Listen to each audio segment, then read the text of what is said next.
Shalom, selamat tahun baru saudara-saudara.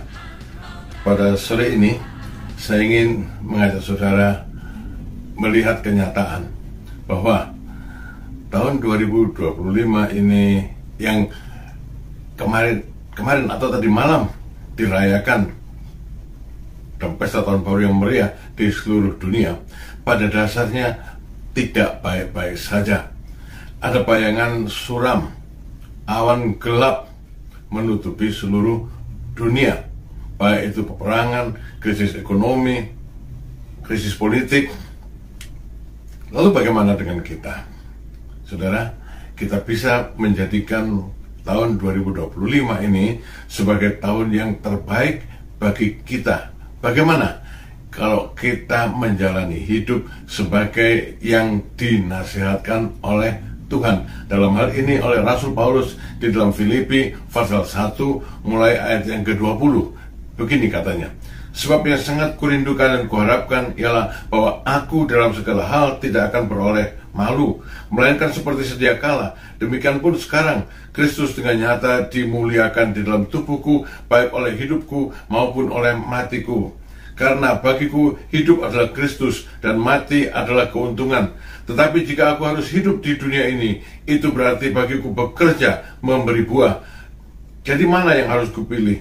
Aku tidak tahu. Aku didesak dari dua pihak. Aku ingin pergi dan diam bersama-sama dengan Kristus. Itu memang jauh lebih baik. Tetapi lebih perlu untuk tinggal di dunia ini karena kamu. Dan dalam keyakinan ini tahulah Aku akan tinggal dan akan bersama-sama lagi dengan kamu sekalian, supaya kamu makin maju dan bersuka cita dalam iman, sehingga kemegahanmu dalam Kristus Yesus makin bertambah karena aku, apabila aku kembali kepada kamu.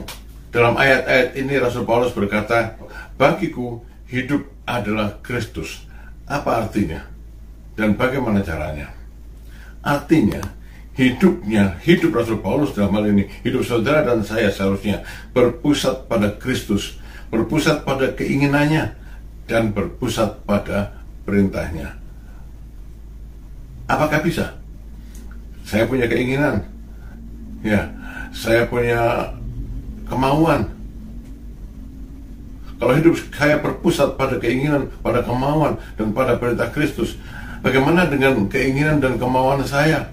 Ya, memang keinginan dan kemauan kita yang tidak sesuai dengan Tuhan tentunya harus disingkirkan. Bagaimana ini mungkin? Saudara, sepanjang sejarah hal ini bisa terjadi. Ada banyak orang yang hidup demikian, hidupnya biasa-biasa saja kelihatan. Mereka mungkin pegawai rendahan, ya, tukang sapu di jalanan, sampai pegawai tinggi, orang yang berpendidikan rendah, sampai profesor. Ada di antara mereka yang menjalani kehidupannya demikian, dan mereka berbahagia, dan mereka hidup dengan baik-baik saja dalam segala keadaan. Bagaimana caranya? Binalah hubungan dengan Kristus dengan sebaik-baiknya. Yang pertama, kita perlu percaya. Kita tidak bisa membina hubungan dengan seseorang yang tidak kita percayai. Kita percaya pada Kristus, bahwa Dia mengampuni dan menebus dosa kita. Percaya bahwa kehendaknya, keinginannya itu baik-baik semua. Percaya bahwa Dia selalu benar. Percaya bahwa perintahnya tidak berat. Percaya. Ya, meskipun kedengarannya klise, tapi ini bisa dilakukan, dan jadikanlah ini satu praktek kehidupan, bukan ucapan klise. Percaya pada Tuhan Yesus, mengikuti kehendaknya, taat pada perintahnya. Nah, saudara-saudara, kemudian bila hubungan itu berkembang, maka orang yang khusus kemudian hubungan itu berkembang menjadi cinta. Itulah pasangan hidup kita. Orang tersebut menjadi pasangan hidup kita. Begitulah juga seharusnya hubungan kita dengan Tuhan Yesus Kristus. Dimulai dengan percaya kepadanya dan kemudian mencintai Tuhan Yesus. Itu kan perintah yang utama. Kasihilah Tuhan Allahmu dengan segenap hatimu, dengan segenap kekuatanmu, dengan segenap akal budimu. Saudara-saudara, berarti satu kasih cinta yang bulat. Tidak ada alternatif lain, hanya satu, hanya Tuhan Yesus Kristus. Saudara, kalau kita memang berkembang dan makin akrab sampai kita mencintai Tuhan Yesus, dan ini bukan satu hal yang sulit untuk dilakukan, karena Tuhan Yesus memang pantas dicintai, karena Tuhan Yesus memang mudah untuk dicintai. Saudara, ada cerita tentang orang-orang, kesaksian tentang orang-orang yang baru mengenal Tuhan Yesus, dan mereka berkata bahwa mereka tidak bisa melepaskan diri dari Alkitab, dari doa. Apa yang mereka temui dalam Alkitab? Tuhan Yesus. Apa yang mereka temui dalam doa? Tuhan Yesus. Saudara, mencintai Tuhan Yesus, itu yang pertama.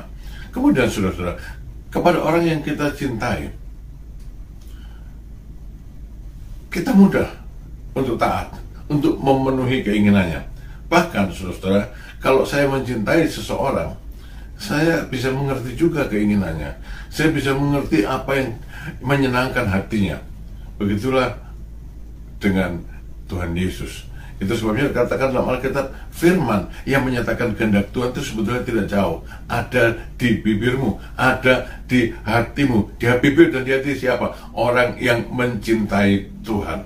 Saudara, dan cinta ini menyebabkan semua hal bisa kita lakukan untuk Tuhan dengan sukacita, dan cinta, kasih kepada Tuhan ini menyebabkan kita bisa menikmati pelayanan kepada Tuhan. Kita tidak bersungut-sungut, tapi bersukacita. Saudara, ada banyak orang yang benar-benar berkorban di dalam melakukan pelayanannya. Saya ingat tahun 70-an itu ada satu gempa besar di Papua. Lalu Fakultas Kedokteran Brawijaya tempat saya belajar mengirimkan ahli bedah, dokter-dokter, dan juga beberapa orang koas. Dan di sana mereka bertemu dengan misionaris-misionaris dari barat, orang-orang dari Amerika, tinggal di tengah-tengah orang Papua, menderita bersama dengan orang Papua. Sepulangnya dari Papua, salah satu dokter bedah, seorang Kristen, dia bilang, itu crazy people, katanya, orang gila, katanya. Bagaimana mungkin dari negara yang maju, hidup enak, mau hidup bersama dengan orang Papua di dalam kemiskinan, di dalam kekurangan. Dia bilang crazy people. Atau dia bilang ada Tuhan yang menggerakkan mereka.